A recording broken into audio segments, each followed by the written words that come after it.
Hola! It's wonderful to be here at this amazing event in your beautiful country. Our world is built on numbers. Imagine a day in your life without numbers. No prices, no clocks, no phone numbers, no addresses, no measurements. It would be truly challenging, and for us as scientists, impossible to quantify our data. We'd be completely out of luck. The modern world is scaffolded on numbers. They're essential for everything we do, from the mundane to the extraordinary. No other species is capable of inventing airplanes to fly around the world, creating monetary systems, designing cities, engineering skyscrapers, or modeling data.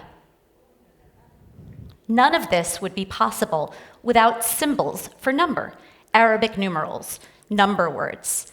We're using a uniquely human capacity that many would argue is a hallmark of humanity and something that really differentiates us from other animals. And our reliance on number dates back to at least 20,000 BC. The Ashango bone, for example, found near the Nile River, has these tally marks on it that seem to be some kind of maybe lunar calendar or primitive counting device. But of course, modern mathematics is much more than counting. The incredible mathematical feats that we're all capable of are dependent on an accumulation of cultural inventions and brilliant minds, from Pythagoras to Newton to Bayes. And where did this mind come from? Is mathematics something that human minds invented, or is it a discovery of something that is an eternal truth that resides in the fabric of the universe? Well, this is a question, of course, that philosophers have been engaging with for hundreds of years, and I won't be answering it for you, surprise, surprise, today, but I hope that some of the things that I'll tell you about will actually inform your thinking about this age-old question. So while minds like Descartes or Newton are rare and brilliant, even an average high school student is capable of incredible calculations and abstractions. Where did this ability come from? Can we actually see the building blocks of our mathematical mind in the minds of other animals? Behavioral ecologists have shown for some time that animals behave in the wild as if they're actually calculating the rate of return when they're engaging in foraging decisions.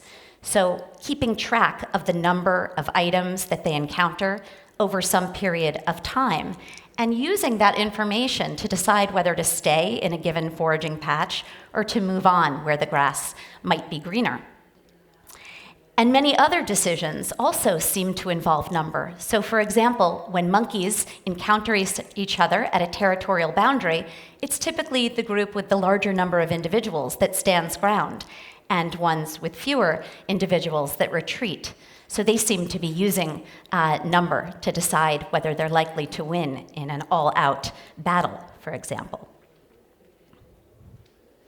So my work asks about the origins of the human mathematical mind by studying the minds of other animals, non-human primates in particular, and asking whether we might be able to find these building blocks. So no non-human animal is capable of doing things like balancing a checkbook or calculating a tip at a restaurant. But what I'll show you today is that we share with animals a primitive number sense that allows them to do things like compare quantities. So this is a lemur at the Duke Lemur Center in North Carolina, but originally from Madagascar.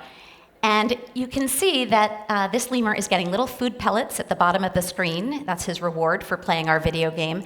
And he's choosing the one with the smaller numerical value and then the larger numerical value. So there's no symbols involved, but over hundreds or thousands of trials, we can manipulate the images so that we can determine whether the animals are actually using number or some other trick or attribute of the stimuli, like the total amount of stuff or density. So this is a rhesus monkey, and you can see that she's flexibly going back and forth between choosing the smaller or choosing the larger quantity. So when the screen is red, she chooses the smaller, and then the larger, and when the screen is blue, she chooses in the opposite order. So we've shown with these tasks that monkeys really are relying on number and not other attributes of the images. And they can do more than just compare quantities. So here you see a monkey doing something like mental arithmetic. So these symbols are just for you, not for the monkey, but she is keeping track of the number of dots behind that central occluder. So 1 dot, 7 dots move behind the occluder, and you can see that she has to choose 8 or some other numerical value. And she's going back and forth between addition and subtraction and just keeping track of the number of dots behind the occluder. And what we find in those experiments from my laboratory and from many other laboratories with many different species is that in all cases, what controls performance is the ratio between the two numerical values. So on your left, you're looking at accuracy data, and on your right, you're looking at reaction time, the time it takes them to make the response. And you can see that in both cases, the time and the accuracy are controlled by the ratio between the two numerical values. So as they become more similar on approach 1, performance is worse and they're slower to make these decisions. And in fact, you're looking at data from monkeys from my laboratory in the closed symbols, but also humans, college students. And you can see that when we strip away our counting ability and we simply give instructions not to verbally count and to respond rapidly, that we can access this primitive number sense even in humans. So this ratio dependence is a hallmark of the primitive number sense. So how does our mathematical mind develop within the human lifespan? A child, given the right input, will learn to count with number words and will be capable of geometry and calculus in school.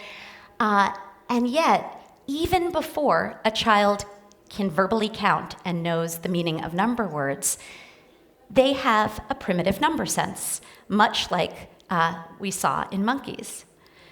So by making use of the fact that infants like to look at novel things, they like to look at changing things, and they like to look at surprising things, scientists can devise experiments to ask what the baby knows, how the baby thinks, and whether the babies can perceive number. So I want you to watch this baby's eyes at the beginning. Ignore the stimuli up at the top and just see how he's looking back and forth between these two streams of images. And then he's fixating on one of these streams of images. Now, these images are computer monitors directly in front of the baby sitting in a high chair. And you can see that he's much more interested in one of these streams than the other. And if you look at the images, you can see that the one that he's interested in is alternating between 10 and 20 dots. In contrast, the one that he's ignoring is a constant 10 dots. They're changing in other ways. The size of the dots, the location of the dots, but what he's really interested in is the numerical change. And we can use brain imaging techniques to study how the brain responds to these numerical changes. And what we find is that infants, children, adults, and even monkeys rely on the homologous brain regions. And the intraparietal sulcus is really crucial when we're engaging this number sense. But despite the universality of the primitive number sense, and the fact that we see it even in the first month of life and even in newborns, math is very challenging for children. Standardized PISA scores administered by the OECD every few years have shown that numerical performance in these standardized exams is declining. And in fact, the United States ranked 28th and Chile ranked 51st compared to other nations in the most recent iteration of these exams.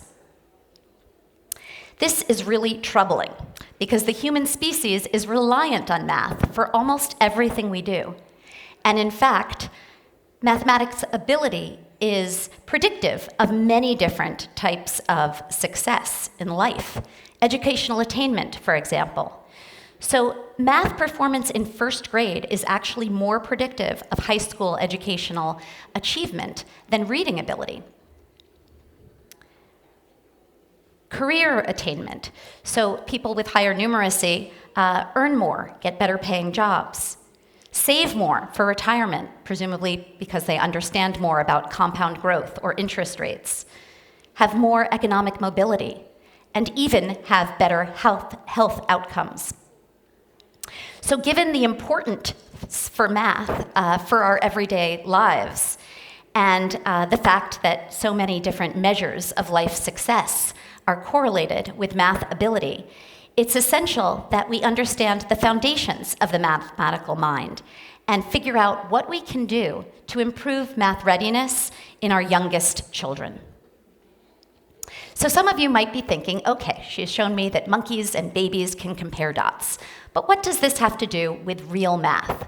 And that's a good question, and one that's actually controversial, and one that many labs are trying to investigate, the relationship between this primitive number sense and mathematical ability. And one hint to the answer, I think, is that the primitive number sense ability in infancy is actually predictive of math ability 3 years later. So even though the primitive number sense is universal, we see variability in it in infancy. So at 6 months of age, some babies are better able and can discriminate smaller ratios than others. And this variability is predictive of the test of early mathematical achievement 3 years later. So this is suggestive that there's a really meaningful relationship between the primitive number sense and mathematics. And it raises the causal question. So this, what I told you about, was just a correlation. So can we get at the causality? Can we train up the approximate number system and actually improve math ability or math readiness in children? So this is an exciting possibility and one that we've been exploring and other labs have been exploring. And the jury is still out on it, but we're optimistic that it will be one of many ingredients in improving math readiness in young children. But another ingredient of equal or maybe even greater importance is the social milieu in which children are learning math. We think about our quantitative brains and our social brains as completely separate, totally distinct. Social cognition relies on medial temporal areas, prefrontal areas, and our quantitative minds recruit the interparietal sulcus when we are using our primitive number sense and making symbolic calculations. But we are a social species, and we don't develop alone. We develop within a community, and we learn from caregivers and peers. This social milieu can sometimes be a hindrance. For example, recent research shows that when parents and early education teachers exude math anxiety, it's contagious. It actually produces math anxiety in children and leads to poorer math outcomes. But the social milieu can also be very beneficial. In fact, one of the best predictors of early math ability is the amount of math talk in the home. So things like counting as you're setting the table, or using numbers when measuring and doing recipes with children. So in terms of actionable items, those are the number one thing that parents and early educators can do: engage in math talk. With exciting new developments in cognitive neuroscience, we can do more than study brains in isolation as they detect numerical differences. We can start to study brains in tandem and begin to connect the study of the social mind and the quantitative mind. So research has shown that when brains are in sync and brain activity is coupled between individuals, between parents and children, or teachers and children, we see more trust, better communication, and most importantly, in our case, more learning. And so by recording brainwaves from parents and children and from teachers and children in tandem as they're actually learning the meaning of number words and early math, we can begin to optimize the social milieu in which children are actually learning math. So, take-home messages. I've shown you today that we share a primitive number sense with animals and with human infants, and that this primitive number sense has hallmark characteristics like ratio dependence and relies on homologous brain regions. Human mathematical abilities, though, far surpass that of animals and the primitive number sense. But the hypothesis that I've sketched for you is that the primitive number sense is the foundation upon which all the rest is built. So math is crucial for modern day society, and yet many struggle with math. And so we need a multi-pronged approach to tackle this problem and increase numeracy overall and math readiness in our youngest children. And my hope is that that multi-pronged approach will include both uncovering the evolutionary and developmental building blocks and harnessing this primitive number sense, but also optimizing the emotional and connected way in which we learn. So thank you very much.